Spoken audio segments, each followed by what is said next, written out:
update on some injury guys, McCade and Drell specifically. Yeah, McCade, we're looking at best case scenario for him. He'll be back sooner rather than later. And Andrell is going to have season-ending surgery. What about Gentry? We saw him. Yeah, he's good. Okay. Yep, Troy practiced today. In good shape as Troy? well? Yeah. Yeah, he's good. Hey, Brent, you ended up with backup guards in the game and things like that, but yet you still won the battle, it looked like, in the offensive line to me. So how do you feel like your offensive line did in this game? Yeah, no good. We kept the quarterback clean. The one sack that I think they put from a statistical standpoint was really a quarterback run, Right. and for -1. They did a great job, not much disruption, had a good firm pocket, and again, Dylan did a great job from a pocket awareness standpoint. But those guys did a nice job, and again, we feel like we got 8 or 9 guys that can play winning football, and so that's a group of guys that got in there and got a chance to do it. Thought they did a nice job. Andrell's been so good for you guys. How tough of a loss is that? And yeah, it's tough. Now you hate it for him. We have other guys, and hate it for Andrell, how hard he's worked. We got to 6-0. He had a big part, in helping us get there. But again, all of his best football still in front of him, and he'll have a great career on the back end of this surgery. Doesn't have much swelling, and so that usually means it's a little quicker recovery for him. So hate that for him, but this gives some other guys some opportunity. Brent, the practice today, talk about that a little bit. Guys, it's good. They'll probably tell you they felt like they might have lost. We got a lot to clean up and a lot to get better from, and it's great to do that after a win. Loved, again, there's so much there's a lot more that was good than not, but man, we got to focus on the things that we can get better at, and they'll be the first ones to tell you there's a lot, and especially on defense. And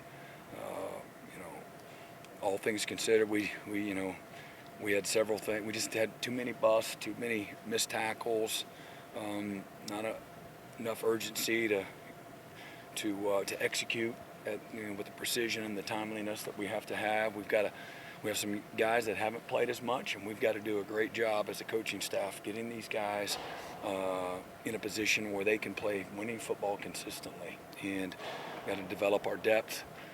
We got really thin at corner fast. We had 3 or 4 corners that were out in the game, and we had to play Key Lawrence there. And really proud of all the guys that stepped up, and proud of, again, the fight and the toughness, the physicality. Really liked how we played from a physical standpoint. But we got to get better fundamentally. We got to get better with the understanding of our defense. It takes one out of the 11 to not do his job, and people like Texas and people that aren't quite as good as Texas will expose you. And I felt like we way too many times, particularly in the second half, that happened. We gave up 2 touchdown busts on the 4th and 2, and on a long touchdown run. We've got calls that we're not executing, and so and these are basic calls, day one installation calls. So we got to do a better job there, coaching and getting our guys to understand and to execute, and so that's what we worked a lot on today. You mentioned the situation at corner. Is that the health, something that can get? Yeah, it was, and so we're a little bit healthier now. We were much better today. Got 3 guys back today. Brent, I know a lot of people talked about clock management, game management last year. Those 2 timeouts you took before the half that allowed you to get 3 points. How much did you spend in the offseason going over those scenarios, and kind of who on your staff do you credit for working on that? Oh, we spent a lot of time. There's a lot of material that's out there to help teach you all those moments within the game. We spent a lot of time teaching our players all the same moments.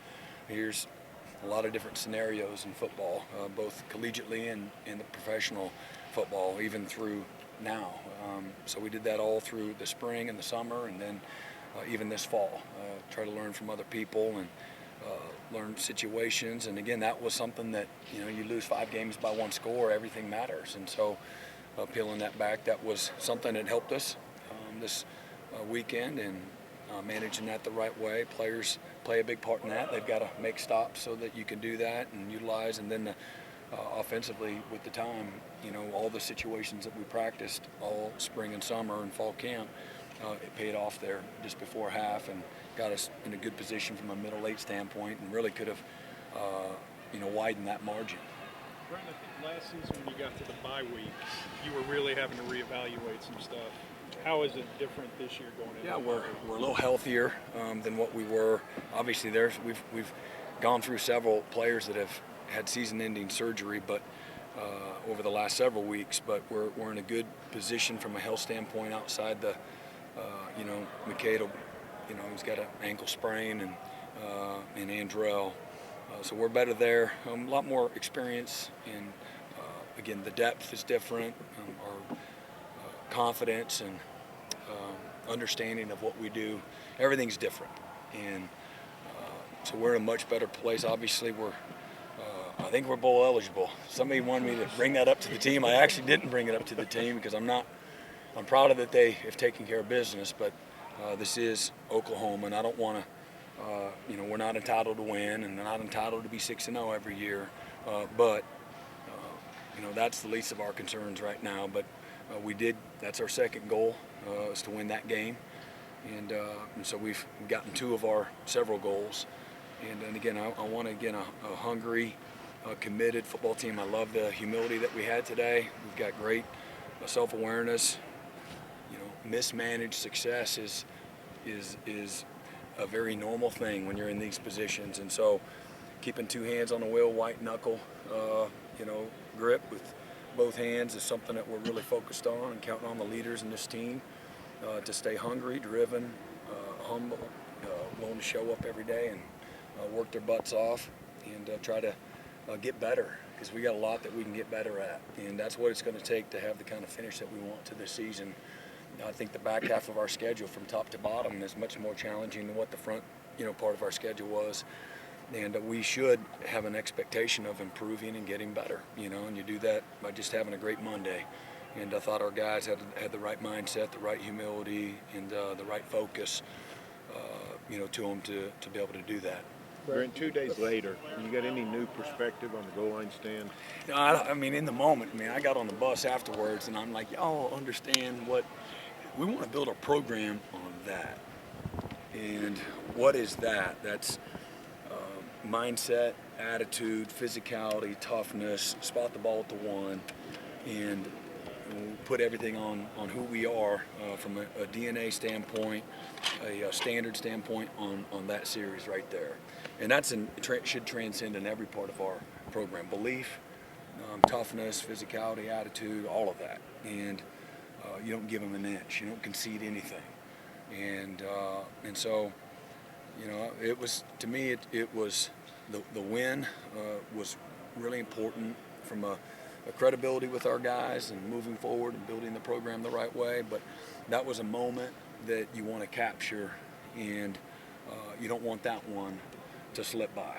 And to me, that's the standard, and we talked about that both right after the game. I got back on the bus with the defense, and we had a moment. That's what it's about to me. And then we talked about it first thing, to start today. You want to build a program on that, and it's not just defense. It's everybody. You guys, go ahead, Eli. Bye week. Has your approach to a week like this changed from when you were a younger coach in terms of what you want your guys to get out of it? Mental, physical, taking a break?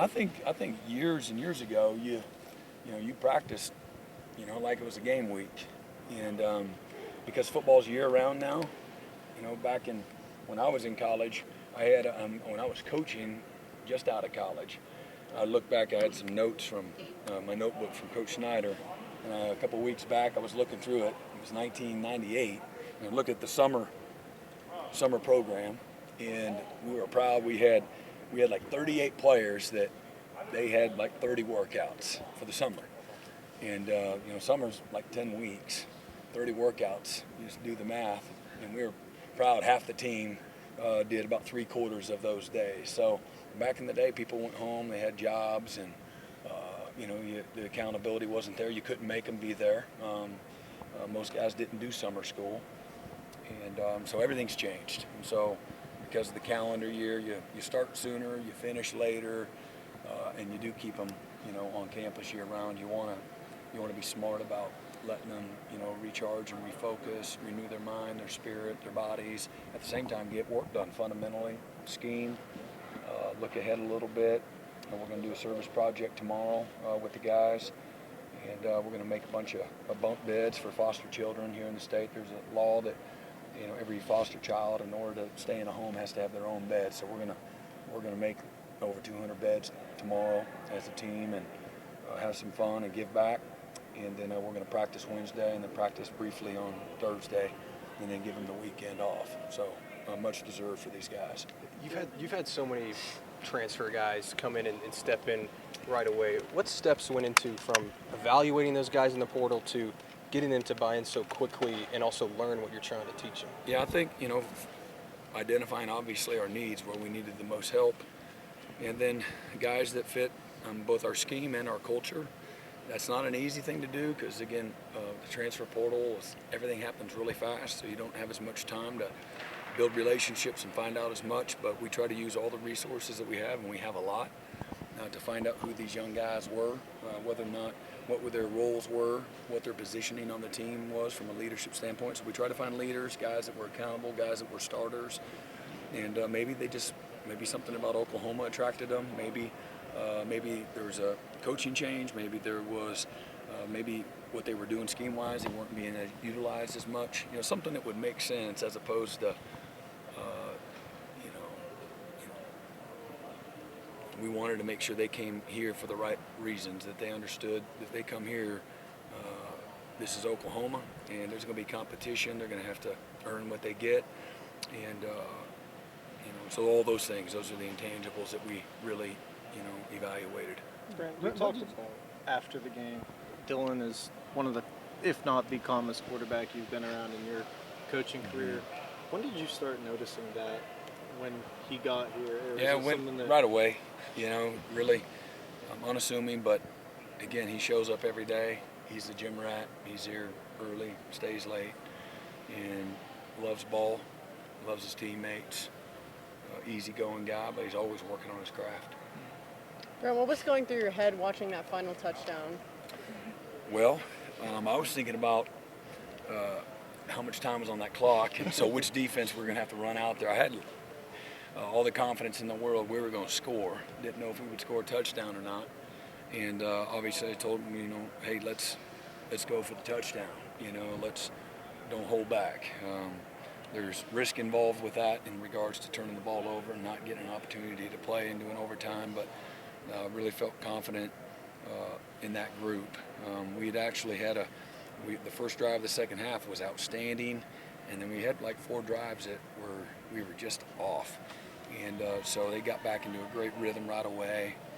And really I was thinking about what defense that we're going to have based on how much time they had, on the clock. So just trying to coach up a lot of guys that we went through things in fall camp, went through a few things in the last couple of weeks to get ready for that moment. And so you're really just trying to make sure that those guys could execute. That's really where my focus was, trying to stay in tune to what was going on from a clock management and those things, but that's what it was. How often do you guys work Hail Mary defense? Not a ton. So, you're probably give or take once every 3 or 4 weeks. Did it feel like that ball was in the air a long time? I did, and I wondered why the quarterback was able to step to his left, because our DN was supposed to long stick all the way over there, so we let him go where he shouldn't have been able to go. We brought 5 guys there, and I didn't feel like he'd be able to climb in the pocket, but he was. PJ did a nice job of countering at quarterback depth and rushing it a little bit. And then, but we got a lot to coach off of just in that situation again, off the tape, and being a little cleaner and some of the things we're doing in the end zone. It seems like sending more pressure on that's kind of become the norm now on that. When did that kind of change? Watching people lose games, it just takes one time to see, oh my God, did they do that? What's going to be our plan? And if you look, and you're right, it's you don't see. You don't need 8 guys to knock one ball down. Right, that's right. And again, you don't want them to have all day to throw the ball firmly either. So we did make a move a little bit to the left, but typical zone blitz. Coach,